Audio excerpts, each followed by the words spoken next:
In this last presentation, I want to wrap things up by talking a little bit about concentric and eccentric contractions and how come we can produce greater forces eccentrically than concentrically. I also want to examine the effects of aging on muscle force production and talk a little bit about how we study muscle function, primarily through the use of electromyographic techniques that allow us to measure the electrical activity of muscles and the nerves that innervate them. One is whether the muscle is contracting or functioning in an eccentric or a concentric manner. Basically, in an eccentric manner, our muscle is going to be able to be stronger. It's for several reasons. First off, in an eccentric muscle contraction, the muscle isn't initiating the motion as much as it's resisting the force that's being applied to the body. So that provides some. It makes the job a little bit easier. It also does require less oxygen and requires fewer motor units, and therefore it requires less oxygen to be supplied to the muscle, as well as less glucose, again, the fuel for muscle contraction, to be utilized. So in general, we're going to see that eccentric force production is greater than concentric force production. We also have the elastic component of the muscle assisting in resisting the motion, because again, the elastic component, the connective tissue, acts like a rubber band and again helps resist the force. And you can figure this out very easily in the gym. You can lower more weight than you can raise. Again, if we look at a bicep curl, you can do the straightening part, the eccentric portion of the bicep curl, with a greater amount of weight than you can the upward phase, the concentric or shortening phase.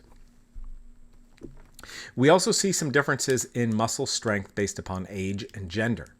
Generally, we see an increase in strength for muscle from birth until adolescence. The peak muscle strength, if we keep all factors equal, tends to be somewhere between 20 and 30 years of age. Now, I know some of you are like me, where you're on the downhill slide of this. Don't panic.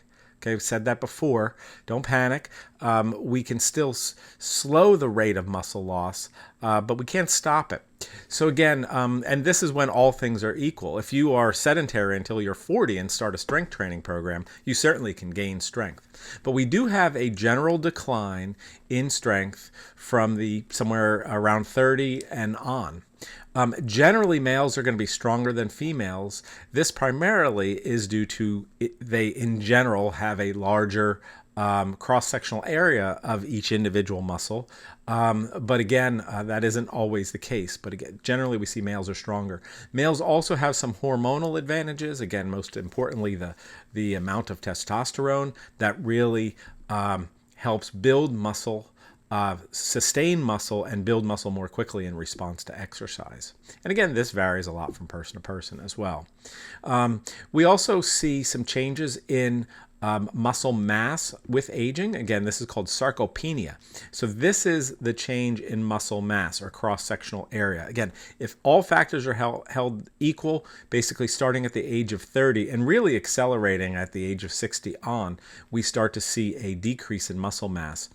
Exercise can slow this loss, but we do see this, again, if all things are held kind of constant.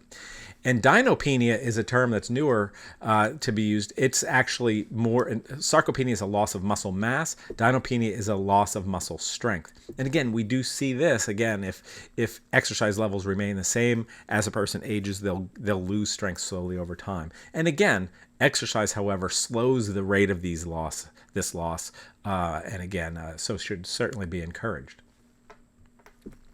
There are some other factors that can affect strength, and one is the delayed onset muscle soreness.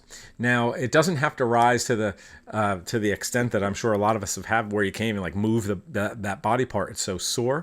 Even a small amount of delayed onset muscle soreness can cause an inhibition of motor units from firing or firing as quickly, and therefore decrease strength. So again, delayed onset muscle soreness can affect performance. So again, if you have a big event coming up, you really shouldn't lift real heavily a few days before, and so that you have this, DOMS at the time of the event.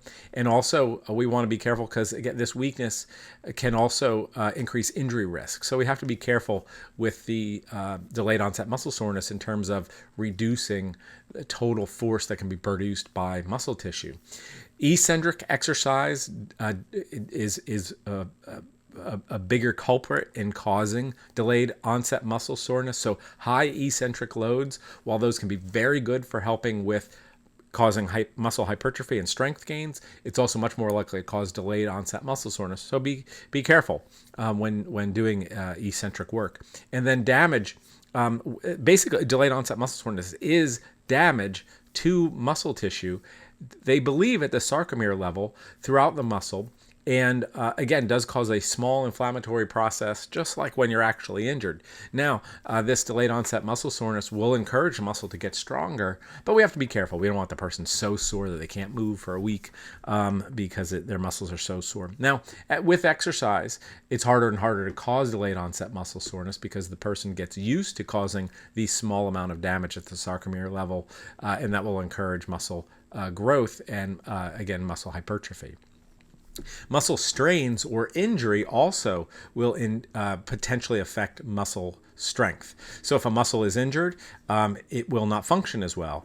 This could be because of pain, and the pain inhibits muscle function. This could be due to the presence of different inflammatory chemicals that can affect the muscle's ability to contract. And again, these all can cause a decrease in the force that a muscle can produce. Most often, muscle strains or muscle injuries occur near where the muscle fibers end and the tendon continues, but not always. So again, but that's something to watch for as well, because that will decrease, again, muscle force. Now, I've talked a lot about muscle activity. I'm very interested in muscle activity, and I'm very interested in enhancing muscle activity because that's going to make a person better at a sport or better at resisting injuries and so on. One way that we can measure muscle activity is through the use of electromyography, which is basically electrodes placed on the surface of the skin over top of skeletal muscle, or utilizing needle electrodes. These are electrodes that penetrate the skin and actually go into the muscle itself. And we can measure the electrical activity that occurs in the muscle. This gives us a real good idea about things like, again, motor unit recruitment, the rate of firing of these motor units, the synchronization of motor units, and so on. And a lot of the studies, some of which you may read in this class or in your exercise physiology class, utilize EMG. So I just wanted to give you a brief introduction because we may talk about EMG more throughout this class. And you certainly will be reading studies that examine muscle function through the use of EMG. So in conclusion, these three presentations, my goal was to make you understand the anatomy and physiology of muscle tissue better, but then also understand how different factors affect muscle's ability to generate force. Because I think most of us are interested in increasing our client or patient's ability to generate force to enhance performance or decrease injury risk, or to, again, just allow them to get through the activities of daily living better. So we went over a number of anatomical factors that affect the force production of muscle. We talked about some different physiological factors, including motor units and how they're recruited.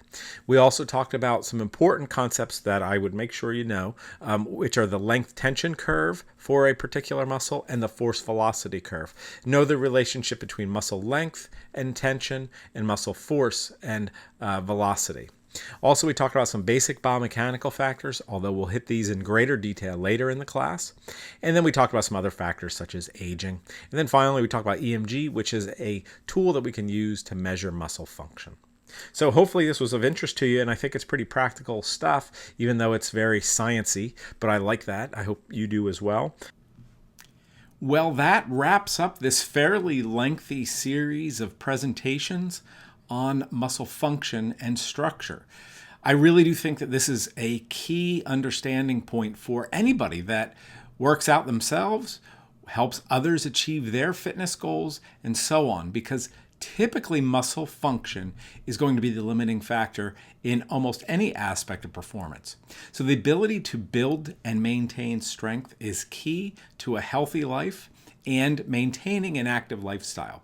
Hopefully you've learned some really useful things as we've moved through these topics. And if you have any questions, never hesitate to reach out.